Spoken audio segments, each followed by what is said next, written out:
word, and today's F word is food miles. Appreciate that's 2 words, but we are joined by Lucy and Tor from Cornish Food Box. Hi, Laura. Welcome both. Hello. So can you tell us a little bit about Cornish Food Box? We started it in December 2010, out of a tiny little shop in Truro.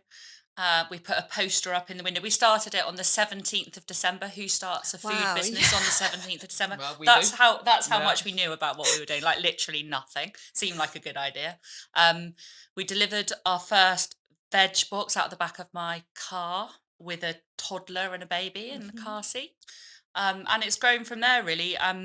We started it because we're from a farming family in West Cornwall, a dairy farming family. It was a case of too many sons, not enough acres. You know, my dad got out of it, but we wanted to try and support the family farmers of our childhood, like that kind of time of Cornwall. Cornwall's really changed a lot from our childhood to now, and so it was kind of a way to support small family farming and food production and kind of the culture and heritage of rural West Cornwall, which is what we grew up with. So that was really where the idea came from.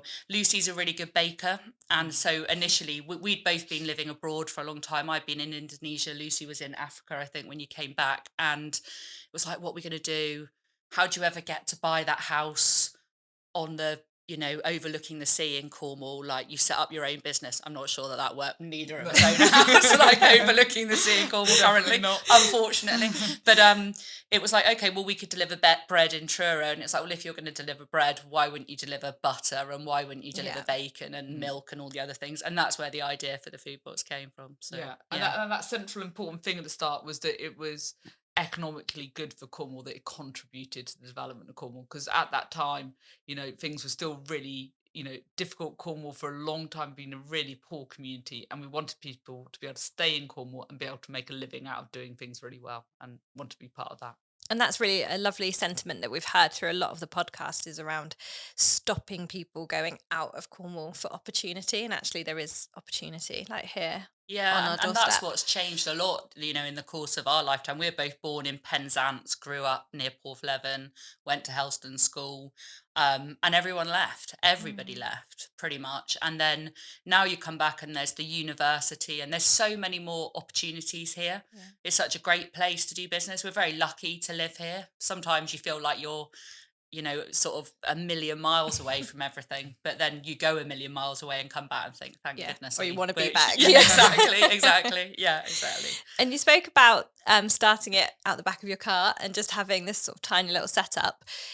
Talk us through what happened then and the journey and how you've grown. Yeah, I think I spent about 6 months or so sort of working out, looking at the figures, seeing if we could make money, whether this was the right idea. We had a few different ideas, and we sort of worked them through, and looked at what we needed to do in terms of supply chain, etc. Tor had been working as a development officer for the farmers market in West Cornwall for 2 or 3 years. Like 18 months. Yeah, it's like a community project. Yeah, and so I had some really great contacts in those small producers. So building up that list of producers was not always that easy. You know, we were lucky sort of when we started, because we tried to start the business 10 years prior, we wouldn't be able to do it. There wasn't enough things being produced in Cornwall, enough diversity. And I think we were just at the right time where quite a few producers were coming through, and there's a much more diverse range of products available to us.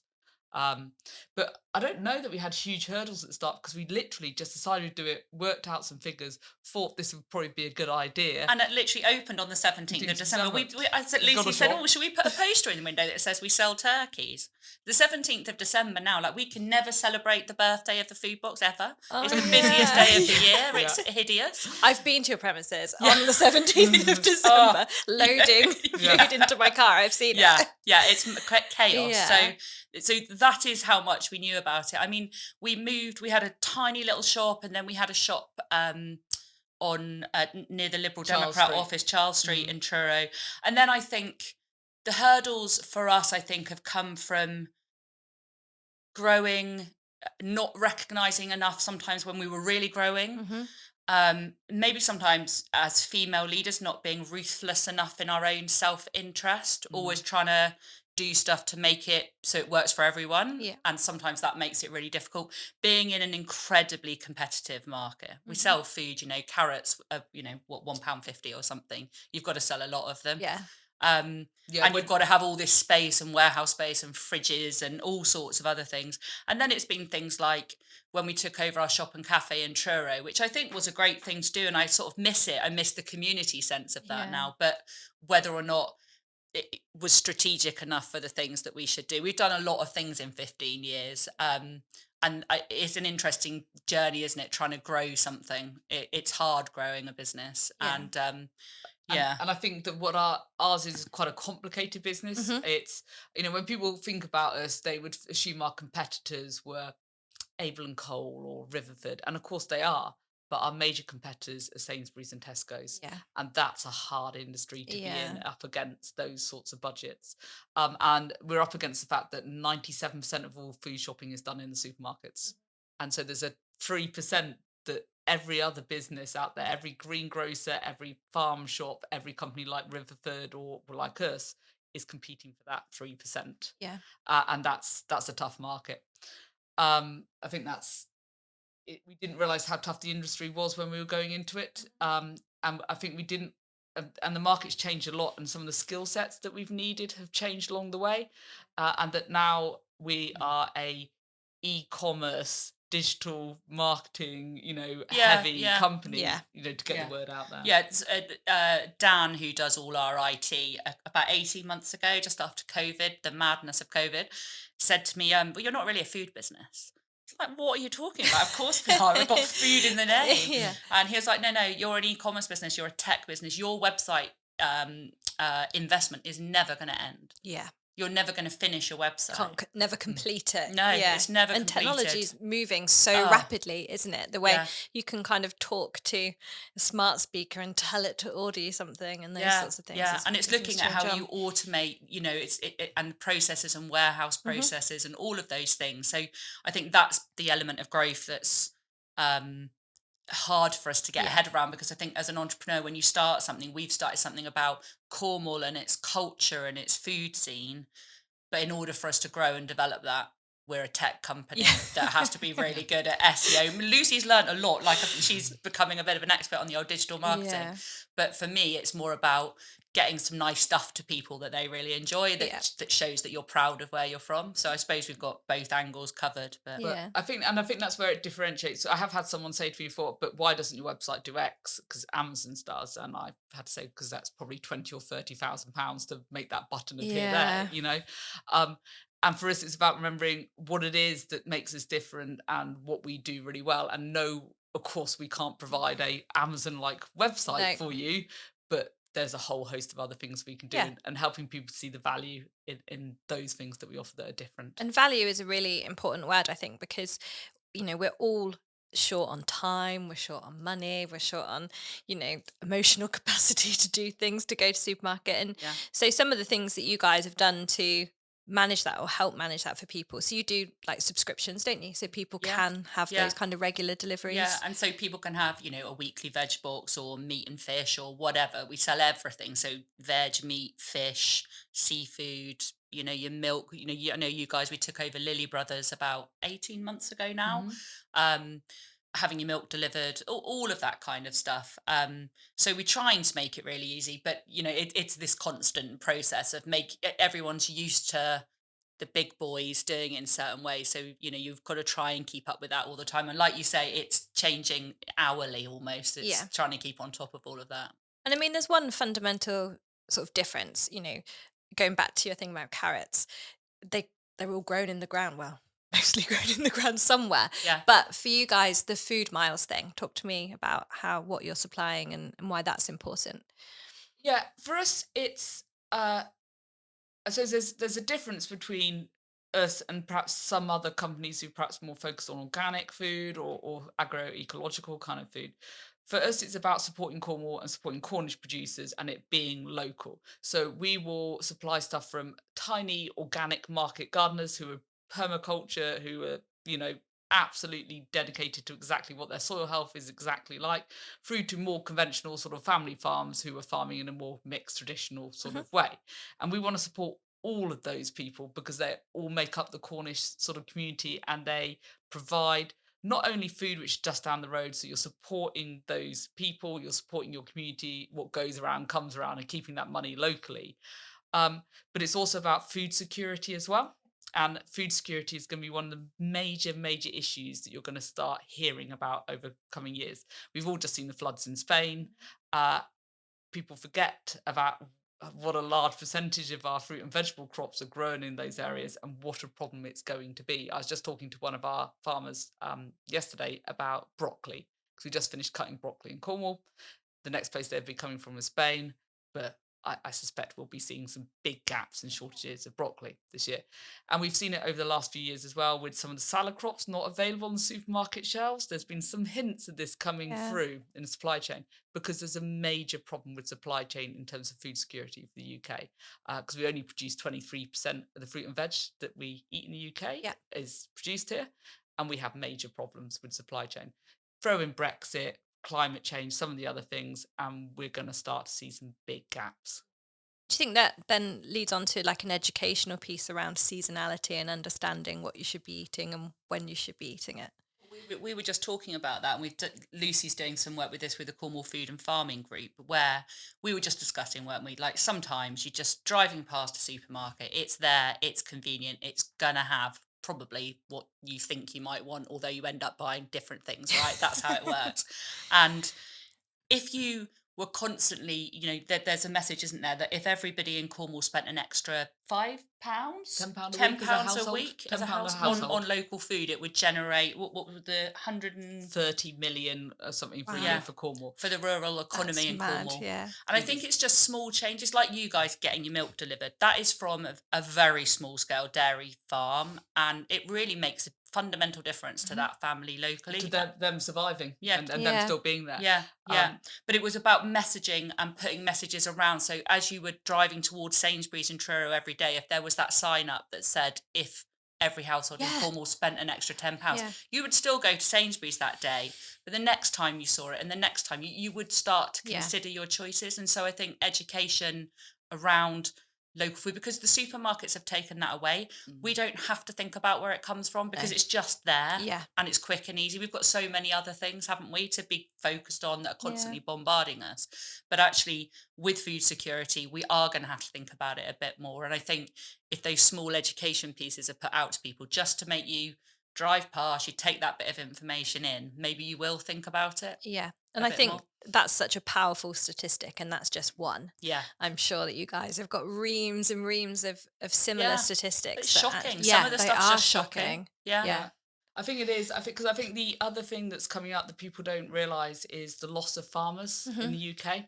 So since 2000, we've lost 2/3 of dairy farms in Cornwall. 2/3 of them gone since 2000. At that That's rate, a really short period of time, actually. and they are really diminishing. The change, in the budget on inheritance tax on farms. I understand the reasons why it's been brought in, and there are a whole series of people who have put money into land, and they're trying to get those. But what it will affect is those small family farms, and the breakup of those sort of farm groups, which become less and less viable. We all know that small farmers don't make any money. No. And even medium-sized ones don't really either. Makes it less attractive for future generations that would normally carry on the family farm to say, well, actually, that's a lot of work. They're seeing firsthand the amount of work, and as the money's getting squeezed even more so, it just doesn't, it's not an attractive proposition, is it? No, and even for farmers who are currently farming, I think the NFU did a survey, I think something like 70% of farmers are considering that they might go in the next 18 months in the UK. That's across Britain. So we have a food security problem because we have exported the production of our food to other countries, whilst maintaining really high food standards here in the UK in terms of animal welfare, in terms of how we're producing food. We've got some of the best standards, because the British public care about animal welfare. So we don't want to see battery chickens in the UK. We don't want to see pigs in caged pens for farrowing pens. But we're quite happy to buy the food that is produced like that abroad, because we don't see it. It's not on our soil. Out of we don't sight, think about out of mind. Exactly. It is. Whereas I think if you took the average British consumer and showed them how this was being produced, they would think very, very differently about what that cheap bacon meant. And it's not even just the farmed foods. We were talking before we started, and I know once we lift the lid on this, it's going to be, but it's foods that aren't farmed. It's the danger of those processed foods, isn't it? Oh yeah, and the term that I've heard to describe them, which I really love, is edible food-like substances. Oh God! And it's absolutely true. Yeah. That, you know, you look on the back of a pack of 95% of what you'll find on the shelves in the supermarket. If you take out a fresh fish counter, the meat and the vegetables, the rest of it, about 95% of it will be ultra processed foods. Stuff that survives longer than a week. Well, it's like bread. People saying, oh, you know, I make a loaf of bread, but it's stale within 2 or 3 days. Absolutely, it definitely should be. Yeah. The problem is that, you know, if you buy an ultra processed loaf, it's made in a highly industrial process and has things in there as like mold inhibitors and other such things in order to do that. And the problem is that the increasing evidence is they're still working on it, but the early evidence is that ultra processed foods lead to the catastrophic rates in cancer growth that we have in young people, particularly bowel cancer rates. You look at the rates of people in their 20s and 30s, it's devastating. You look at the link between anxiety disorders and mental health. If you have a diet high in ultra processed food, you get a 50% increase in those anxiety and mental health disorders. Increasing evidence about eating of ultra processed foods when you're pregnant and the likelihood of development of autism after that. And so you look at some of these things in terms of people's gut health, their mental health, rates of cancers, heart disease and other things. And the increasing evidence is they're still working on it, but the early signs are that it's only down to what we're putting in our mouths. And as a nation, we're going to be that test case, because as this generation gets older, they're going to have all of that data of actually what's happening to us. It's already sort of coming through. And the worst part of it, the thing that makes me saddest about it is now in UK, average child's diet is 70% ultra processed food. Adults, mid-60s, children 70%. And that's in contrast to most of Europe, which is about 25%. Yeah.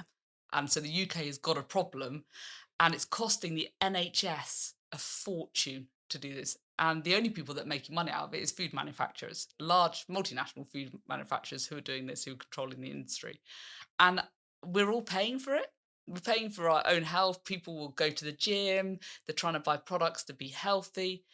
In reality, what they need to do is have a look at it, and people need to, unfortunately, they need to cook at home.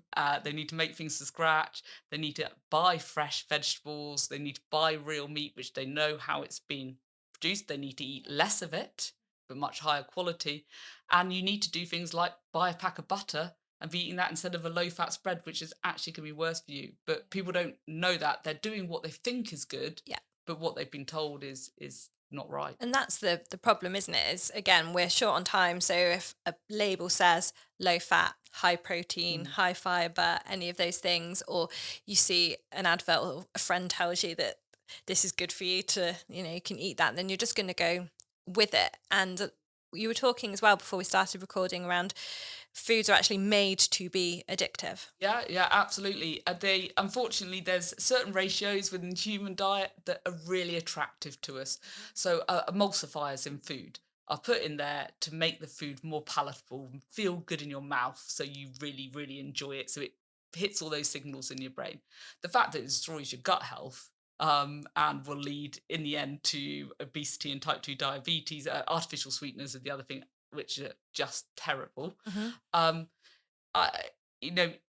done like that, and they've got the right ratios of fats and proteins, or the umami taste that you're craving, so that you want those foods and you want them again and again. We're talking about Pringles, you know, once you pop, you can't stop. No, you can't stop, because they've manufactured it to make sure you can't stop. Yeah, with a fun message around it. Yeah. Like we're all being sold we're all to doing all the time, aren't we? Yeah. I mean, that's how it works, But you know. I think what I find the worst thing is when you've got foods, like you're saying, where it's... I had a look in a large supermarket the other day, won't name which one, and took some photos of some products and had a look at the back of them. And it's ones where they say 0% fat, you know, good for your gut health, you know, high fiber, or like... will name one, but go ahead, as in you can go ahead with the calorie amount on the outside. You look at the back of it, look at the ingredients, and these are not products that you should be eating. No. They're not foods, but they're being marketed to you as good food choices. And that's what I find worse. Yeah, if you're eating a bar of chocolate, you know you shouldn't eat a whole massive family-sized bar of chocolate. You know what you're doing. Yeah. You don't when it's hidden within foods, or it's marketed towards your children, or it's marketed as being good for you. Low fat, low sugar, lowers your cholesterol. The fact that those things aren't true, and actually they're the worst food choice you could be making. People don't know I think that's it, because I think people get guilted. You feel guilty about it. Like you want to feed your family well and do all of those things, and people want to make the right choices. That's why there's loads of health food, foods in the supermarket. But it isn't about us making the wrong choices. It's about those choices being allowed to be presented to us in that way. It's false advertising. It is. Yeah. There was a really good documentary a few years ago about American supermarkets and about how if there's 30,000 products in an American supermarket, they're actually all owned by 4 companies. Wow. And it's just the is corporization a word? No, probably not. Like big business takeover of food products, and they're designed to look good on the shelf, last for a really long time, be cheap, and make people want to keep buying them again. Like, you could say you set up a drugstore or or a pub. You know what I mean? It's the same principle. Yeah. And the links between food industry, large companies, and pharmaceutical large companies is interesting when you look at it. The reality is what people should be eating is back what people were eating sort of prior. It was in the 60s it came in, really. Development of supermarkets and industrialization of farming, and linked to need to increase food security in the UK during and after the Second World War is where it went.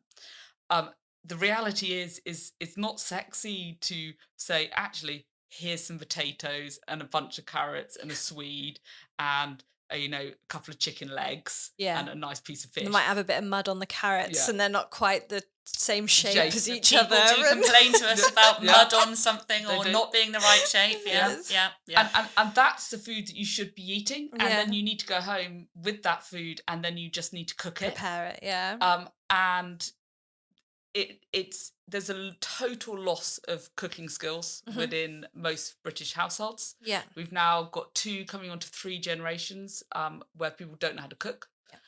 They don't know how to make, bread. I always think bread's an interesting one because I try to encourage members of my family to bake bread from scratch.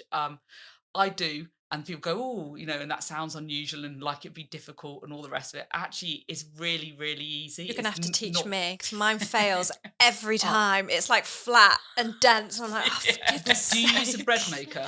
No. Good. I've tried both. I've 'Cause tried with the bread bread makers- maker and without, but I just can't get it right. No, it should be an easy thing, like your daily bread. Yeah. It's like a really basic thing that humans have eaten for a really long time, but we've totally lost any skills. We've got no skills left. Yeah. And people get a recipe and they're like, oh, I can cook if I follow a recipe. The percentage of people who can just cook a meal from scratch without like a recipe set in front of them, or the ability to think, oh, here's a recipe, but I don't have X, Y, and Z, but I can definitely substitute them for other things. And people have lost those skills completely. Yeah. And so now you're dependent on walking in a supermarket. They tell you what you're going to have and they semi-prepare it for you.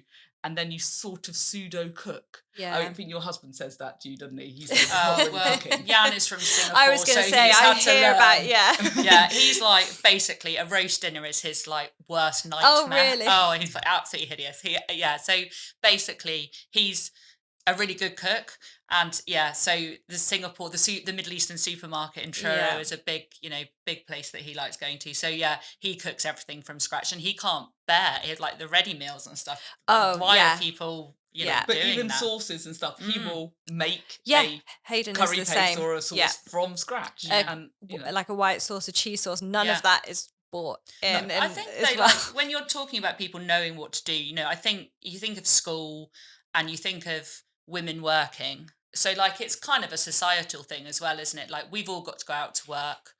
Then you've got to feed the family when you get home or whatever. And then people don't know how to cook. And schools designed around women still being in the 1950s, because who finishes work at 3:10? Like most people don't. So then you're always time poor and you're always running around. It's quite stressful.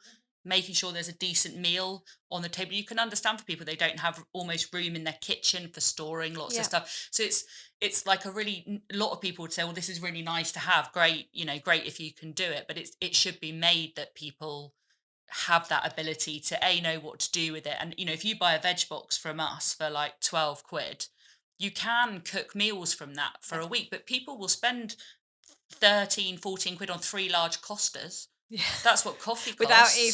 Without even thinking batting about an it. eyelid. And then they'll say, oh, veg box, I'm not sure I can afford that.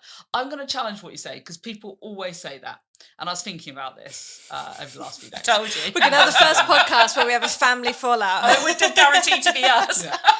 So, there's a few things I'm going to challenge on food, and I think I said it in my in your presentation. Talk, yeah. Food is about what you need, not what you like or what you want. Mm-hmm. And that's fundamental. The number of kids that I see who are like, oh, I only eat carrots and cucumber. Well, that's ridiculous. My nieces are like that. But food isn't about that. And Yeah. Tor and I have both lived in various countries where food isn't a choice thing. It's a necessity. It's sustenance. And it's sustenance, and it's what you need. And we need to radically change how we think about food and how we talk about food. Yeah. You eat food because you need it nutritionally for your body, and there are things that you need. We in our house, it's often, oh, well, I don't like that. You might not like it, but you do need to eat it. Yeah. And that's just fundamental. There's one meal that's cooked. That is the meal. That is what you eat. Mhm. And that is not, it's only in very recent years there's been this concept of this choice, or that children, oh, well, he doesn't eat this or she doesn't eat that, we'll make something special or we'll do something else. We're feeding our children absolute rubbish. And the concept that you can choose to opt out of eating the vast majority of things that you need for your body is just ridiculous. Actually, when you did that talk, what I thought was really interesting about it, and it's right, because one of the massive things for climate change is food waste, right? If we all spend 100 quid in a supermarket, we're going to put £33 worth of it in the bin. Yeah. Like, that's what everybody does. Every pound which that again, they spend on madness. food. Complete madness. And if you tallied up the whole world's food waste, I think it was the same carbon emissions as America in a year, right? It's mental, isn't it? Yeah. And it's our money, we're just throwing it away, and we're paying to get rid of it, and all the other bad things that happens with that. But when Luce gave this talk, I thought it was really interesting, because one thing you said, which I think resonated with a lot of people, was that instead of having food waste, like, you would cook what needed to be used next, Yes. rather than what you fancied having that night. Yeah. And it's quite an it's a different way of thinking about it, because I think we are conditioned to think, oh, what would you like to have for dinner today? It doesn't necessarily matter what you've got in the fridge, because you can pop to the supermarket and get whatever you want, right? So if food security is going to be a problem, and those choices maybe aren't there as much, maybe we need to start thinking about, why are we eating? What do we need it for?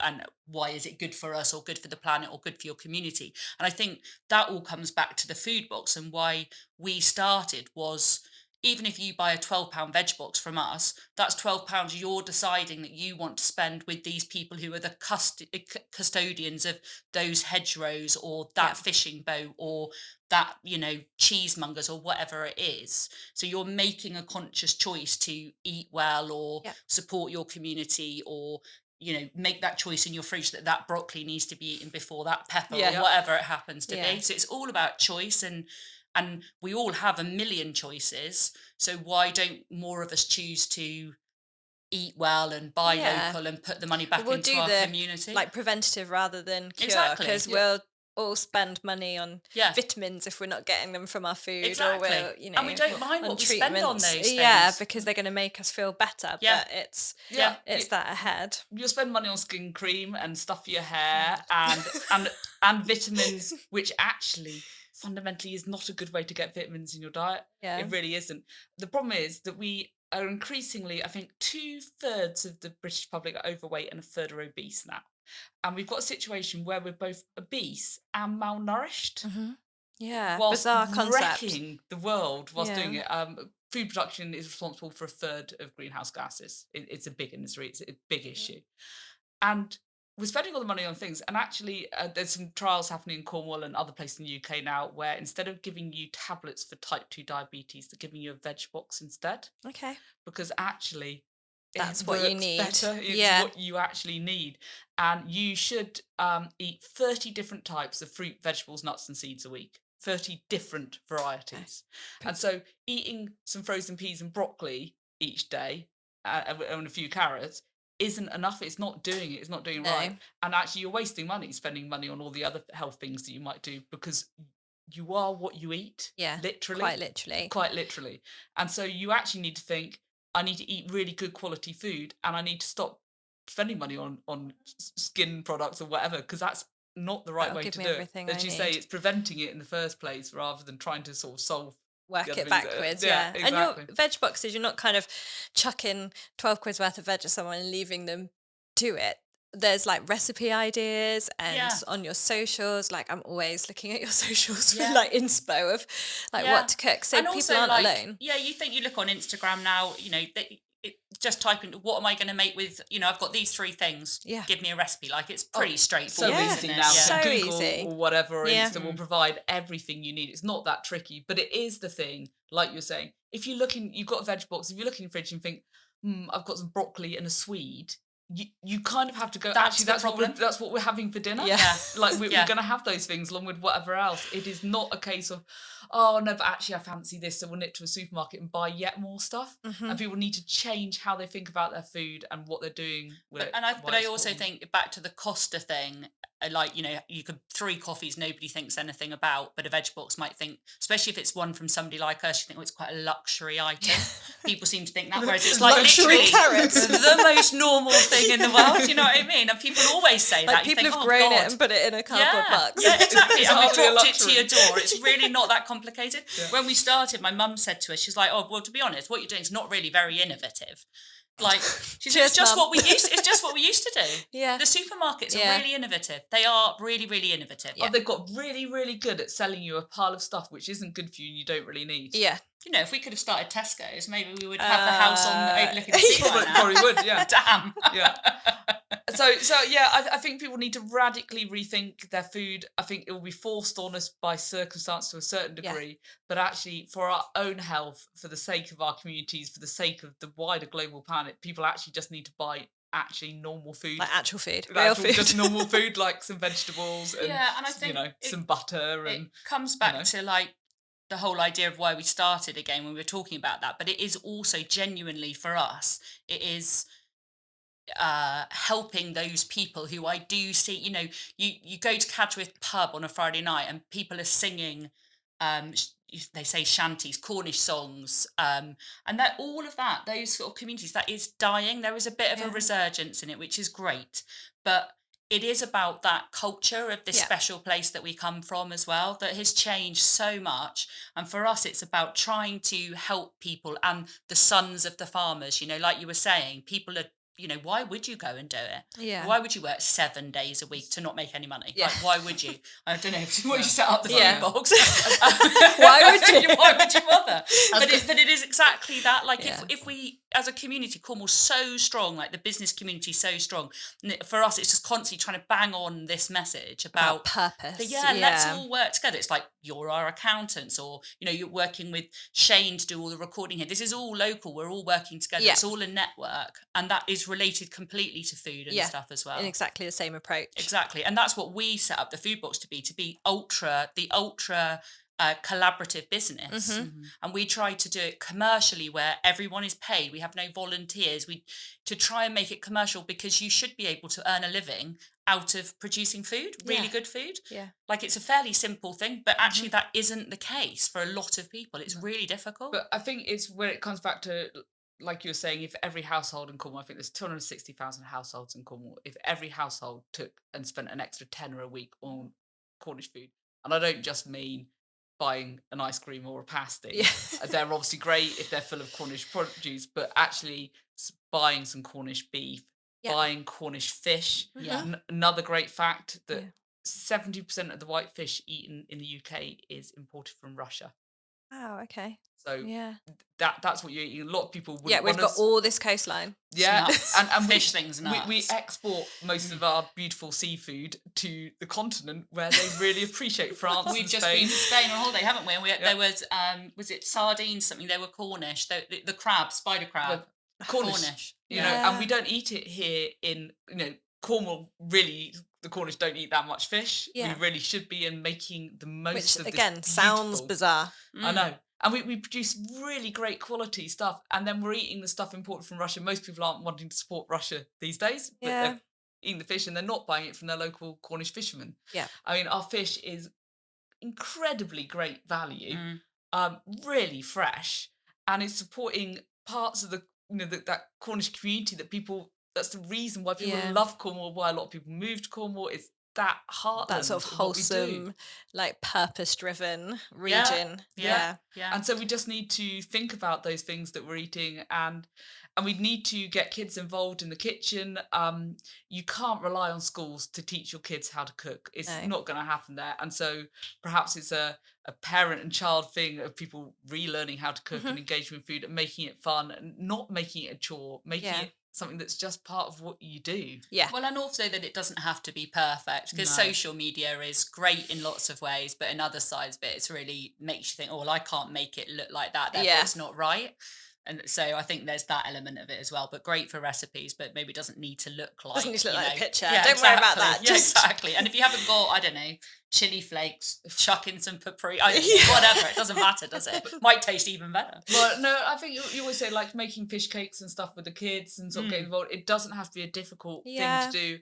And actually, a lot of the foods that are good for us aren't that easy. Steam some veg, make some mashed potato, pan fry a bit of fish with it. It's simple food, which is really good for you, and actually is really good for the community around you as well. And would probably cost you the same and take you the same amount of time as if you drove to a supermarket and wandered round. Yeah. And came bought back a pile again. of stuff you didn't mean to buy. Yeah, didn't need to buy Yeah. and then do it. So actually, if you compare them, Yeah, on and that- then chuck a that third of basis. it in the bin. Yeah. Oh, God. It's nuts, isn't it? It When is you bad. think If about you think it. about it just in a real tangible sort of start to But we finish all do it. process. I mean, Lucy's probably actually Fairly quite good. fairly good. I don't imagine. I bet am- nothing goes in that little waste bin, the food waste bin that you have. Oh, Some well, eggshells, we maybe. do, but we compost it at home, Oh, obviously. okay. So Lucy's You're like well this perfection thing, which people Well, think, I'm well, not, I'm not I'm going to be not, able I'm to do it not. like that. I am the other end of the spectrum who thinks, oh, bloody hell, we haven't got, sorry, I'm probably not allowed to swear You on can. this. Oh, okay. But we've got a fridge full of milk. Yeah. There, we deliver milk. And the number of times I have got home and the kids were like, we haven't got any milk. I'm like, all right. I've got like Right, 2 I'm just gonna gallons knit. literally in the office. Oh, we're On always the ready to come fridge. and get some. Yeah. And now I have to have the milk delivered, because otherwise I'm not going to Yeah. remember it. So it's exactly that thing, Yeah. trying to make it ultra convenient. For the food box, trying to make it ultra convenient so that you don't run out of these things and then have to nip to the supermarket. And I think that's back to why we started, because we recognise, especially at the time, the farmers market might be on once a month. I mean, they're slightly more regular these days, but it used to be that. And for a working family, you're often at some form of sport on a Saturday, football or rugby or netball or whatever else you're doing. And you don't have time to shop like that. The supermarket's there, they're open, they're convenient. So you do that. So by delivering to people and making it really easy, like we still do our family food boxes, which is one of the original things we started off with, where you get a veg, you get some meat and fish, you get your loaf of bread, you get, some dairy. And for us, it was that you had the basics there. And if it turned up every Wednesday or whatever day you nominated your delivery day, you can make stuff for dinner out of it. Yes. You had stuff there. No, was that going to be your complete and utter shop for the week? No, it wasn't. But a good percentage of it would be there as fresh food, and you've got that convenience. And so we wanted to make it really easy for people to be able to buy local food when it wasn't that easy. Yeah. And that you've got the basics covered. So at least part of your food shopping is done that way. And so you're going to eat a more healthy diet and you're going to support your community at the same time. And actually, for people who did that and stuck with those boxes and worked through them, actually, you can fundamentally change the way that you shop and the way that you look at your food and the way that you're eating through doing that. And actually, if you wanted to make a radical, healthy change for your diet, that would be the first place I'd say to start. Because you wouldn't be buying ultra-processed food. You'd be buying normal, natural food. Yeah, you'd have to cook with it, but it would fundamentally change your diet and your health, I think. Break those habits. That sounds like a good place to wrap it up. Thank you so much. I mean, I would consider that I am quite good with the food I eat, but even that's been so much education for me and things that I didn't know. And as you say, out of sight, out of mind. It is a case of sometimes. that. Yeah. Yeah. But we'll make sure when we share this that we've got all of the links for you guys. And Thank you. the book you were talking about. Oh, ultra processed people. Yeah. Really makes you really makes think. Yeah, really makes you so think I'm about gonna, it. I'm definitely gonna give that a read. But thank you so much for coming on today's Nicely. episode of Thank you, Network. Laura. Thank you.